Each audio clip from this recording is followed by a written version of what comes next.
அனைவருக்கும் வணக்கம். இந்த வீடியோவில் நம்ம என்ன பார்க்க போகிறோம்னா டிஆர்பிலேருந்து அசிஸ்டன்ட் ப்ரொஃபஸருக்கான நோட்டிஃபிகேஷன் வந்து கொடுத்துருக்காங்க.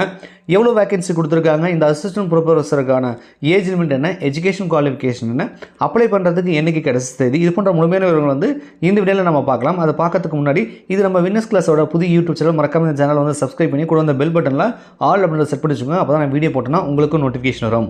சரி, ஓகே. எவ்வளோ வேகன்சி கொடுத்துருக்காங்க அப்படின்னா அசிஸ்டன்ட் ப்ரொஃபஸருக்கு இந்த டைம் வந்து 4000 வேகன்சி வந்து கொடுத்துருக்காங்க.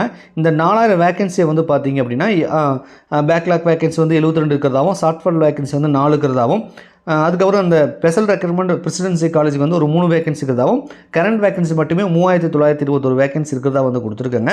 இந்த அசிஸ்டன்ட் ப்ரொஃபஸருக்கான சம்பளம் பார்த்தீங்கன்னா 57,700லேருந்து 1,82,400 வரைக்கும் லெவல் 10 வந்து சம்பளம் கிடைக்கும் அப்படின்னு சொல்கிறாங்க. இந்த அசிஸ்டன்ட் ப்ரொஃபஸரின் government arts and science college and government college of எஜுகேஷனில் ஒர்க் பண்ணுற மாதிரி இருக்கும். அந்த டிபார்ட்மெண்ட்லேருந்து இது வந்திருக்கு அப்படின்றத குறிப்பிட்டிருக்காங்க. இம்பார்ட்டன்ட் டேட் வந்து பார்த்துக்கலாம்.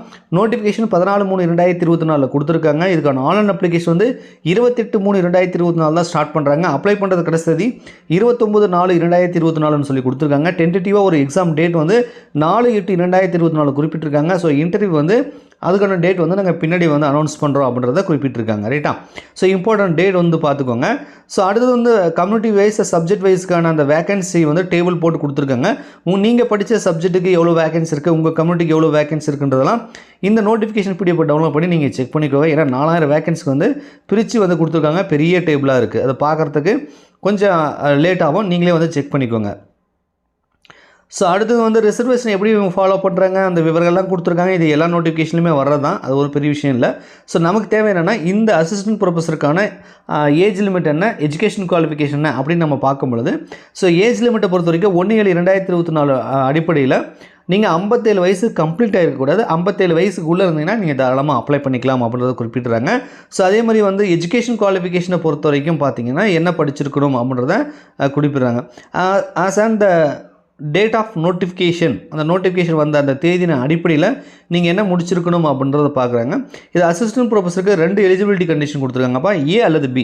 இவங்க சொல்லக்கூடிய ஏ அந்த கண்டிஷன் இருந்தாலும் சரி, அல்லது பியில் குறிப்பிட்டிருக்கக்கூடிய அந்த நீங்கள் எஜுகேஷன் குவாலிஃபிகேஷன் இருந்தாலும் நீங்கள் அப்ளை பண்ணலான்றாங்க. நான் ஷார்ட்டாக வந்து சொல்கிறேன், நீங்கள் வந்து படித்து பார்த்துக்கோங்க. ஒரு மாஸ்டர் டிகிரி நீங்கள் வந்து ஒரு பிஜி டிகிரியில் ஒரு 55 மார்க் வந்து நீங்கள் எடுத்துருக்கணும். இது கூட நீங்கள் வந்து ஸ்லெட்டோ நெட்டோ செட்டோ இந்த எலிஜிபிலிட்டி டெஸ்ட் வந்து ஏதாவது ஒன்று நீங்கள் பாஸ் பண்ணியிருக்கணுன்றதை குறிப்பிடுறாங்க. இந்த 55 மார்க் கூட பார்த்தீங்கன்னா நீங்கள் எஸ்சி எஸ்டி மாற்றுத்திறனாளிகள் எம்பிசி பிசியில் வரீங்க அப்படின்னா உங்களுக்கு 5% ரிலாக்ஸேஷன் கொடுக்குறாங்க.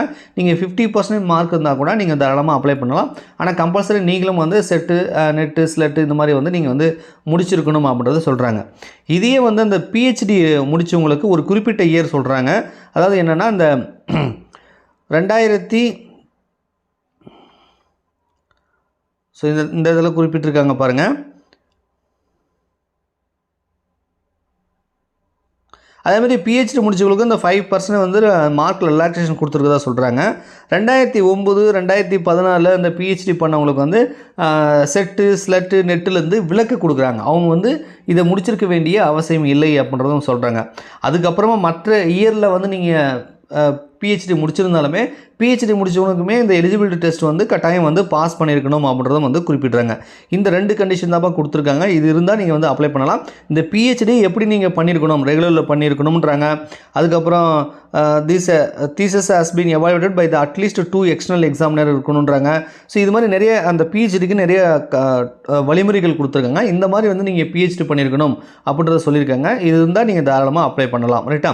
அப்படி இல்லை அப்படின்னா நீங்கள் வந்து பிஹெச்டி டிகிரியை வந்து ஃபாரின் யூனிவர்சிட்டியில் பண்ணியிருக்கீங்க அல்லது இன்ஸ்டியூட்டில் பண்ணியிருக்கீங்கன்னா அது வந்து பார்த்தீங்கன்னா வேர்ல்டு யூனிவர்சிட்டி ரேங்கிங்கில் ஒரு 500க்குள்ளே டாப் 500க்குள்ளே இருந்துச்சுன்னா நீங்களும் வந்து அப்ளை பண்ணலாம் அப்படின்றத வந்து குறிப்பிட்டிருக்காங்க. ரைட்டா?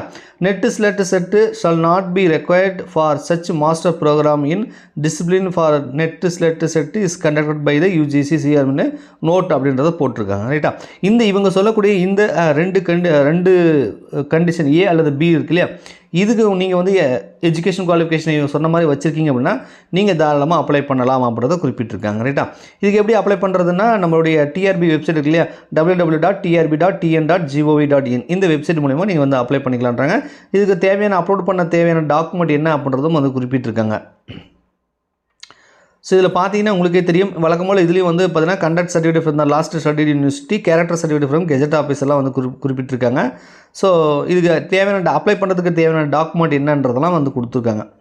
ஸோ இப்போ ஸ்கீம் ஆஃப் எக்ஸாமினேஷன், ஸோ இதுக்கான எக்ஸாம் வந்து எப்படி இவங்க வைக்க போகிறாங்க அப்படின்றதும் வந்து குறிப்பிட்டிருக்காங்க.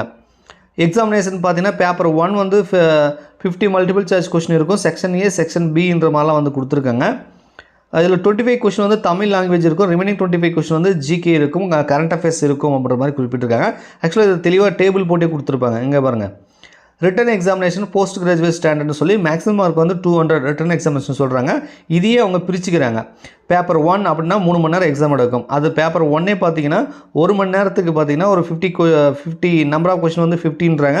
இதுதான் வந்து தமிழ் தகுதி தேர்வும் கரண்ட் அஃபேர்ஸ் கொஸ்டின் இருக்கும். ஒரு கொஸ்டினுக்கு 1 மார்க்கு 50 மார்க் இருக்கும். இதே செக்ஷன் பி எடுத்திங்கன்னா ஒரு டிஸ்கிரிப்ட் டைப்பில் ஒரு டெஸ்ட் இருக்குது. இது 2 மணி நேரம் நடக்கும். இதுக்கு ஒரு 50 மார்க் அப்படின்றத குறிப்பிட்டிருக்காங்க. இதே பேப்பர் 2 எடுத்திங்கன்னா இதுலேயுமே செக்ஷன் ஏ செக்ஷன் பின்னு இருக்குது. செக்ஷன் ஏ வந்து மல்டிபிள் சாய்ஸ் கொஸ்டினாக இருக்கும். இது உங்கள் சப்ஜெக்ட் வைஸாக இருக்கும். இது ஒரு 50 கொஸ்டின் வந்து கொடுத்துருக்காங்க, 50 மார்க் இருக்கும். இதே செக்ஷன் பியில் டிஸ்கிரிப்ட் டைப் இருக்கும். இது வந்து யூனிட் வைஸாக கொடுக்க சொல்கிறாங்க. இது 2 மணி நேரம் இருக்குன்றாங்க.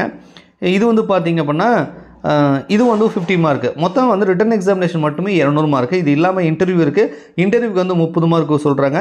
ஸோ ஒட்டுமொத்தமாக 230 மார்க் வந்து பார்த்தீங்கன்னா உங்களுக்கு வந்து டோட்டல் மார்க் வந்து இருக்குது. ரைட்டா? இது இல்லாமல் நீங்கள் பார்த்தீங்கன்னா உங்களுக்கு வெயிட்டேஜ் மார்க் வந்து கொடுத்துருக்காங்க இன்டர்வியூலே.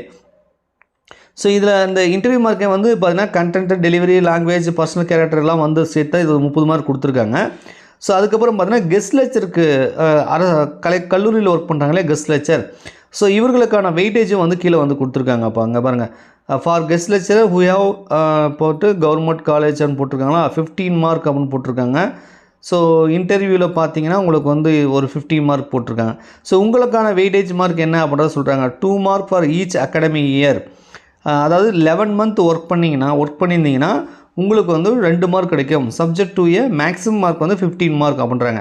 ஸோ கெஸ்ட் லெக்சராக நீங்கள் கவர்மெண்ட் காலேஜில் ஒர்க் பண்ணியிருக்கீங்கன்னா உங்களுக்கான வெயிட்டேஜ் மார்க்கும் வந்து கொடுத்துருக்காங்க. அது மேக்ஸிமம் 15 மார்க் தான் இருக்கும். மீதி வந்து இன்டர்வியூ மார்க் வந்து 15 மார்க் இருக்கும். உங்களுக்கு ஒரு 30 மார்க்ஸ் வந்து வெயிட்டேஜ் வந்து கொடுக்குறதா வந்து குறிப்பிட்டிருக்காங்க. அப்போ இப்படி தான் வந்து செலெக்ஷன் பண்ண போகிறாங்க. சிலபஸ் என்ன அப்படின்றத வந்து ஒரு ஜிஓ வந்து போட்டிருக்காங்கன்னு நினைக்கிறேன். இந்த கெஜெட்டட் சிலபஸ்ன்னு போட்டிருக்காங்க. அதில் வந்து நீங்கள் செக் பண்ணிக்கணும். ஸோ முக்கியமான விவரங்கள் இவ்வளோ தான். இதுக்கப்புறம் நிறைய விஷயங்கள் கொடுத்துருப்பாங்க, இன்ஸ்ட்ரக்ஷன்லாம் கொடுத்துருப்பாங்க. ஸோ நீங்கள் வந்து செக் பண்ணி பாருங்கள். ஸோ அசிஸ்டன்ட் ப்ரொஃபஸருக்கான நோட்டிஃபிகேஷன் வந்து 4000 வேகன்சிக்கான நோட்டிஃபிகேஷன் வந்து டிஆர்பி வந்து வெளியிட்டிருக்காங்க. ஸோ நீங்கள் இந்த போஸ்ட்டுக்கு எலிஜிபிலிட்டி இருக்கீங்கன்னா அந்த நோட்டிஃபிகேஷன் டீட்டெயிலாக படித்து பார்த்துட்டு ஆன்லைன் அப்ளிகேஷனே ஸ்டார்ட் ஆகுது இல்லையா, ஸோ அப்போ மறக்காமல் வந்து நீங்கள் வந்து அப்ளை பண்ணிவிடுங்க. பொறுத்த வரைக்கும் 28/3/2024 ஸ்டார்ட் பண்ணுறாங்க. 29/4/2024 கடைசி தேதியாக வந்து கொடுத்துருக்காங்க. ரைட்டா? ஸோ இந்த தேதிக்குள்ளே வந்து நீங்கள் அப்ளை பண்ணிவிடுங்க. நன்றி, வணக்கம். மேற்கொண்டு உங்களுக்கு ஏதாவது அசிஸ்டன்ட் ப்ரொஃபஸர் ஜாப் சம்பந்தமாக டவுட் இருந்துச்சுன்னா கமெண்ட்ஸில் கமெண்ட் பண்ணுங்கள். வீடியோ பிடிச்சா மறக்காமல் லைக் பண்ணுங்கள். நன்றி, வணக்கம்.